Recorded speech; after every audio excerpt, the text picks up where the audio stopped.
Good morning, students. Let's continue the chapter 5, a different kind of school. There is no misery about it, Miss Beam continued. Everyone is very kind, and it is really something of a game. Before the day is over, though even the most thoughtless child realizes what misfortune is. So students, यहाँ पे school के principal miss Beam author को continue बताती हैं कि बच्चों में किसी प्रकार की कठिनाई नहीं होती है। मिजरी मीन्स कठिनाई। Okay, everyone is very kind, और कहती हैं सभी बच्चे बहुत ही दयालु हैं।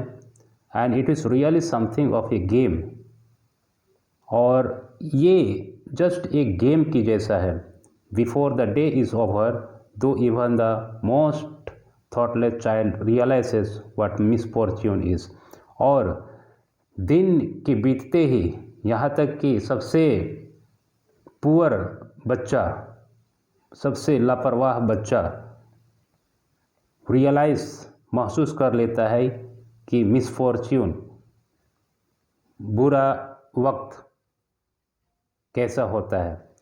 इसको हर एक बच्चा जब अपनी बारी आती है, और केयरलेस से केयरलेस बच्चा समझ जाता है।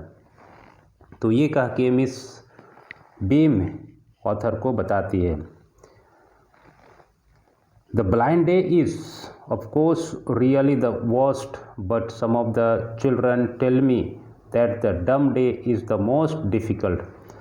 और आगे कहती हैं कि कुछ बच्चे मुझे बताते हैं कि अंधा दिन सबसे कठिन और बुरा दिन होता है, और कुछ बच्चे कहते हैं कि गूंगा दिन उनके लिए सबसे मुश्किल और कठिनाई होती है। We cannot bandage the children mouth, so they really have to exercise their will power, क्योंकि डम डे, गूंगे दिन में बच्चे के मुंह में बैंडेज नहीं लगा सकते हैं, इसलिए वे मतलब दिन के आने के पहले, उनकी पारी आने के पहले उन लोग प्रैक्टिस करते हैं और अपनी इच्छा शक्ति को बढ़ाते हैं, मजबूत करते हैं।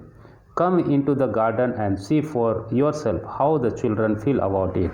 और मिस बीम ऑथर को गार्डन की ओर ले जाती है और कहती है, आइए गार्डन में और ख़ुद से देख लीजिए कि बच्चे क्या फीलिंग करते हैं। Miss Beam let me to one of the bandage girls, here is a gentleman come to talk to you, said Miss Beam and left us. तो मिस बीम गार्डन में ले जाती है और गार्डन में एक बैंडेज किए हुए बच्चे गर्ल से मिलवाती है, और वहाँ कहती है कि देखो ये तुम्हारे पास, तुम लोगों के पास एक जेंटलमैन, एक सज्जन व्यक्ति बात करने आया है। ये कह के ऑथर को वहाँ छोड़ देती है। Don't you ever peep, I asked the girl. तो ऑथर उस लड़की से पूछते हैं कि क्या आप कभी बैंडेज उठा के नहीं देखती हैं। ओह नो, शी एक्सक्लेम्ड, और लड़की कहती है नहीं, दैट वुड बी चीटिंग, और लड़की कहती कि नहीं, ऐसा करने से चीटिंग होगा, कहती है। But I had no idea it was so awful to be blind, और ऑथर कहते हैं नहीं, लड़की कहती है लेकिन मुझे कोई आइडिया नहीं है कि ये ब्लाइंड डे होना बहुत ही बुरा दिन होता है, कहती है। You can't see a thing, और चीज़ों को देख नहीं सकेंगे। You feel you are going to be hit by something every moment, और अपने आप में ये महसूस करेंगे कि हर क्षण मतलब किसी न किसी को चीज़ से टक्कर खाने जा रहे हैं या टकराने जा रहे हैं। It is such a relief just to sit down, और बैठ जाने से बहुत ही रिलैक्स या राहत महसूस होती है, ये बच्चे बताती है। फिर are your helpers kind to you, I asked. तो फिर ऑथर पूछती हैं या पूछते हैं लड़की से, क्या तुम्हारे हेल्पर्स, तुम्हारे सहयोगी तुम्हारे साथ बहुत ही दयालु रहते हैं या नहीं, इस तरह से सवाल करती है। Fairly but they are not as careful as I shall be when it is my turn. तो वो लड़की, जिस लड़की से पूछ रहे हैं, वो लड़की कहती है अच्छे हैं, पर जब मेरी बारी आएगी सहयोग करने की तो मैं बहुत ही अच्छे से केयर करूँगी और मदद करूँगी, और मेरे उतना मतलब अभी जो है वो नहीं करती हैं, ये वो बच्ची बता रही है। Those that have been blind already are the best helpers। और जो ऑलरेडी ब्लाइंड, दिन काट चुके हैं, एक्सपीरियंस कर चुके हैं, वो सबसे अच्छे हेल्पर्स होते हैं, क्योंकि उन्हें एहसास या महसूस हो गया है, एक्सपीरियंस हो गया, और वो अच्छे तरह से मदद कर सकते हैं। It is perfectly ghastly not to see, I wish you had try.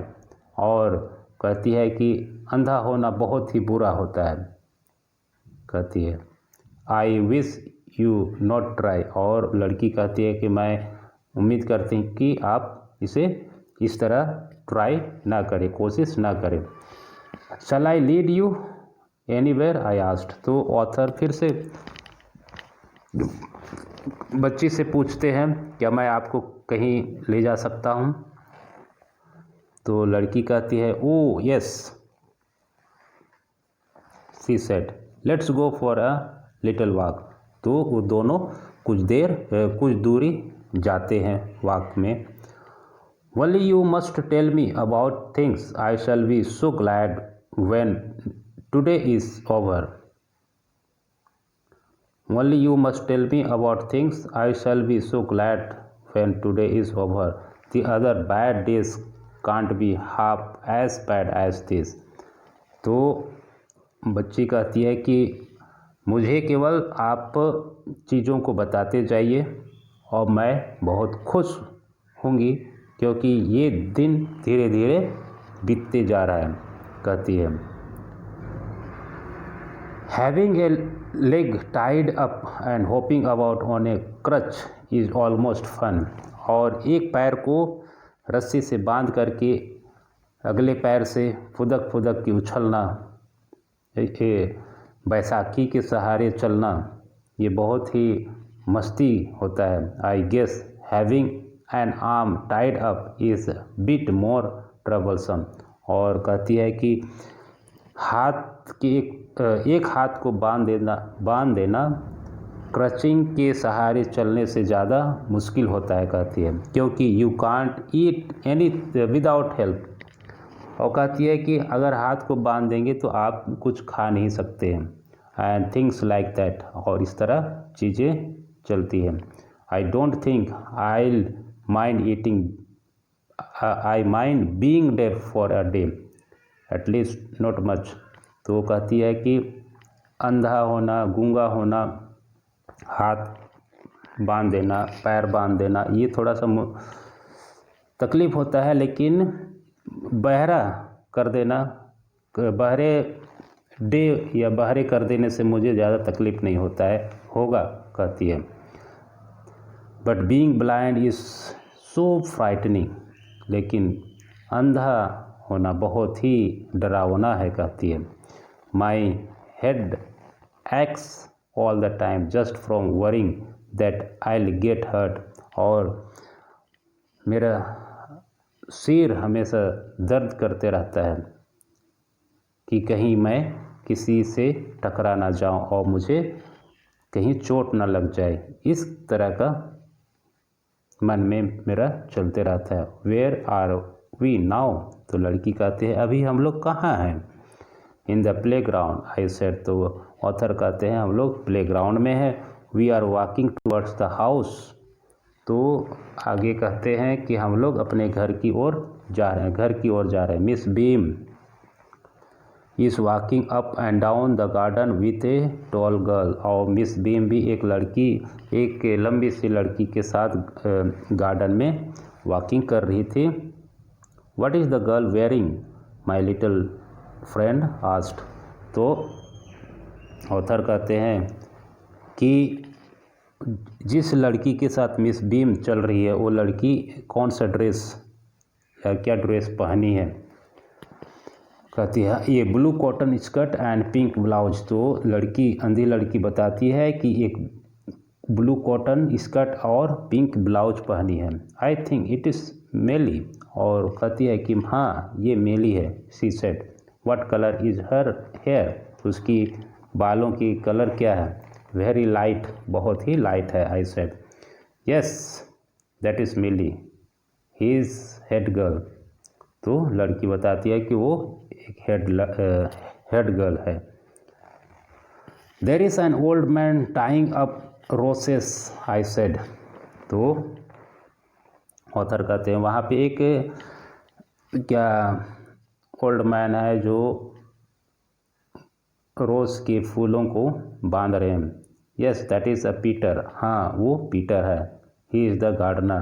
तो कहती है कि हाँ वो पीटर है, वो हमारे गार्डन के मालिक है। He is hundreds of years old. और वो लगभग 100 वर्ष के होंगे।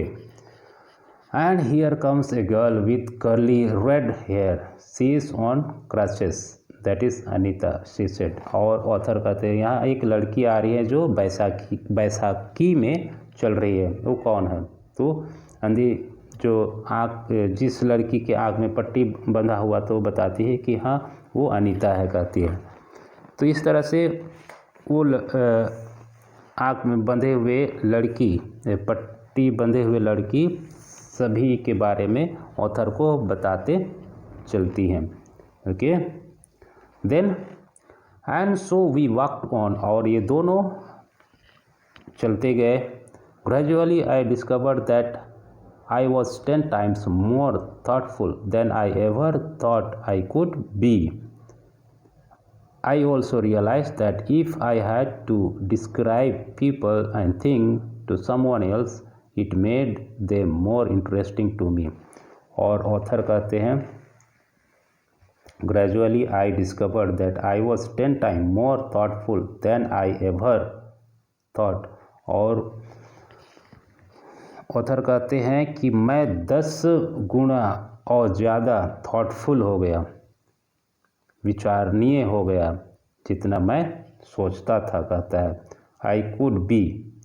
आई also realised that if I had to describe people and things to someone else. और कहता है कि मुझे लोगों को इस तरह की चीज़ों के बारे में बताना चाहिए, उनको डिस्क्राइब करके बताना चाहिए। It made them more interesting to me. और वो बहुत ही इंटरेस्टिंग बना दिया। When I finally had to leave, I told Miss Beam that it was very sorry to go, that I was very sorry to go. और जब समय हो गया तो ऑथर मिस बीम से मिलते हैं और वो वहाँ से विदा लेने की इजाज़त मांगते हैं। She replied then there is something in my system after all. तो मिस बीम कहती है, रिप्लाई करती है then there is something in my system after all. तो कहती है कि मेरे सिस्टम में कुछ विशेष है। कहती है So students, I hope you understood the chapter. So after listening this video, once again you go through and read it so that you may understand it more clear and more better. Thank you.